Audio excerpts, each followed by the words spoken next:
আমরা অনেক জায়গাতেই দেখছিলাম মিডিয়াতে, কিংবা যদি আমরা বলি অনেকের কমেন্ট্রিতেও শুনছিলাম যে বাংলাদেশের বোলিং এর যে পারফরমেন্সটা, এটাকে বলা হচ্ছে যে পিচের কারণে বাংলাদেশের এত ভালো বোলিং পারফরমেন্স। আমি যদি ওভারঅল বাংলাদেশের গত 2টা ম্যাচে যদি বোলিং পারফরমেন্সের কথা বলি, মানে আপনার কাছে আমি যে দুইটা ম্যাচ না, আমি টাইমলাইনটাকে একটু বড় করে আমি 4টা ম্যাচের বোলিং পারফরমেন্স নিয়ে যদি একটু চিন্তা করি, হ্যাঁ এইটা অস্বীকার করার কোনো কিছু নাই। বাংলাদেশের বোলিং লাইন আপ সবসময় কন্ডিশন নির্ভর বোলিং লাইন আপ থাকে, এটা সবসময় বাংলাদেশের বোলিং লাইন আপটা কন্ডিশন নির্ভর থাকে। কিন্তু তারপরও আপনি যদি লাস্ট 2 বছর ধরে চিন্তা করেন, লাস্ট 2 বছরে লাস্ট 1 বছরে আউট অফ 19 ম্যাচেস 90% ম্যাচই এরকম হয়েছে বাংলাদেশ কিন্তু অপোনেন্টকে 200 রান করতে দেয়নি বা 170-180 আগে তারা বেঁধে রেখেছে। সো বোলিং এর একটা দৃশ্যমান উন্নতির জায়গা তো আমরা আসলে দেখতে পাচ্ছি, বা পেস ইউনিটি একটা বেশ উন্নতির জায়গা আছে। ইভেন বেশ কিছু ডাইমেনশন আছে এই টিমটার মধ্যে। সাপোজ আপনার মুস্তাফিজের মতো একজন বোলার আছেন, আরো 2জন পেস বোলার আছেন যারা হয়তোবা তাদের নিজ নিজ জায়গায় সক্রিয়তা বজায় রাখছেন। অফ স্পিনার আছেন শেখ মেহেদী হাসানের মতো, রিশাদের মতো লেগ স্পিনার আছেন, যদিও Rishad did not have a good outing in the previous match. But তারপরও বলবো যে এই টিমটা, this particular team has a dimension, different dimensions. Shamim Patwari another one supportive bowler হিসাবে আছেন। সো আমার কাছে বোলিং অ্যাটাকটাকে খারাপ মনে হয় না। এবং যদি বিষয়টা এরকমই হতো যে কন্ডিশন আছে দেখেই এরকম পারফরমেন্স করছে বাংলাদেশ, তাইলে পরে তো শ্রীলঙ্কাকে ডাম্বুলার বেশ ভালো কন্ডিশনে 95 রান অল আউট করতে পারতো না। ইভেন থার্ড ম্যাচ যেটা হয়েছে কলম্বোতে, সেখানেও যদি দাসুন সানাকার লাস্ট ওভারটা ওইরকম এক্সপ্লোসিভ না হয়, তারা রান 110-111 রান করে শেষ পর্যন্ত। সো এই বোলিং অ্যাটাকটাকে আমার অন্য যে কোনো সময়ের তুলনায় বেটার মনে হয়েছে। আমরা লিটন দাসকে দেখছি যে পরপর 2টা সিরিজ জয়, কিন্তু অ্যাজ এ ব্যাটসম্যান কিন্তু লিটনকে আমরা অনেক দিন ধরে পাচ্ছি না। এমনকি তৌহিদ হৃদয়ের কিন্তু মনে হচ্ছে একটা ডিসকমফোর্ট, এবং আমরা বিসিবিরও অনেকের মুখ থেকে আমরা বলতে শুনেছি যে তৌহিদ হৃদয় ফুললি মন থেকে খেলছেন না, কিংবা ওপেন হয়ে খেলছেন না।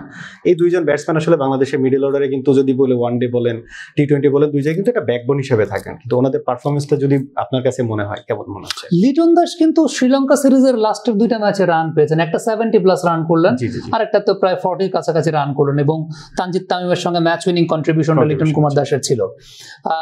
এই কন্ডিশনটাতে, এই যে 2টা ম্যাচের কথা আমি বলবো, এই কন্ডিশনটাতে হয় কি, প্রবলেমের জায়গাটা হচ্ছে যেহেতু ইনিশিয়ালি বল একটু থেমে আসে, যেটা উইকেট কন্ডিশন নেচারের জন্য।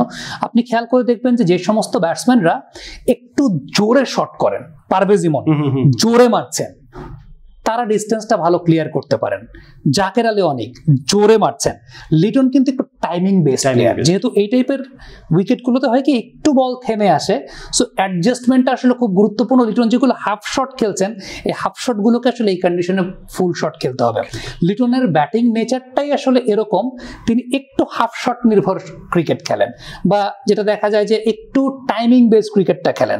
But in this sort of conditions you need to adjust. আপনার অ্যাডজাস্টমেন্টটা খুব গুরুত্বপূর্ণ, এবং সেই অ্যাডজাস্টমেন্টের জায়গাটা আসলে একটু জোরে শট খেলা ব্যাটসম্যানদের একটু জোরে শট খেলতে হয়।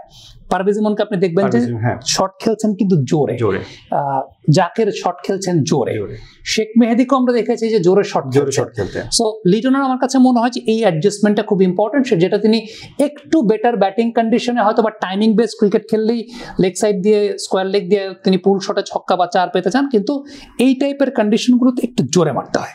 সো ওইটাই আমার কাছে মনে হয় যে লিটন কুমার দাস এই জায়গাটাতে ল্যাগ বিহাইন্ড করছেন। তাওহিদ এর আগের দিন যে ব্যাটিং করেছেন, আমার কাছে মনে হয় টপ নচ ব্যাটিং করেছেন। এর আগের দিন বাংলাদেশ আন্ডার ডিফিকাল্ট কন্ডিশন, যেভাবে বাংলাদেশ 7 উইকেটে ম্যাচ জিতলো, এবং সেখানে সিচুয়েশন ওয়াইজ তাওহিদের এই ব্যাটিংটা ডিমান্ড করেছিল। তবে হ্যাঁ, আপনি যে কথাটা বলেছেন সেটা হচ্ছে যে তাওহিদ খুলে ব্যাটিং করছেন না, দিস ইজ ভেরি ট্রু। আমরা যে প্রবলেমটা তাওহিদের আসলে দেখছিলাম লাস্ট 1-1.5 বছরে, তাওহিদ ম্যাক্সিমাম রান তিনি স্কোর করেছেন লেগ সাইডে সুইপ শটের মাধ্যমে, স্পিনের এগেইনস্টে, এবং তখন একটা কথা হচ্ছিল যে অফ সাইডে শটের রেঞ্জ যদি না বাড়াতে পারেন তাহলে তাওহিদের জন্য সার্ভাইভ করাটা ডিফিকাল্ট। আমি জানি না তাওহিদ সেই জায়গাটা অনেক বেশি ওভার কশাস হয়ে গেছেন কিনা।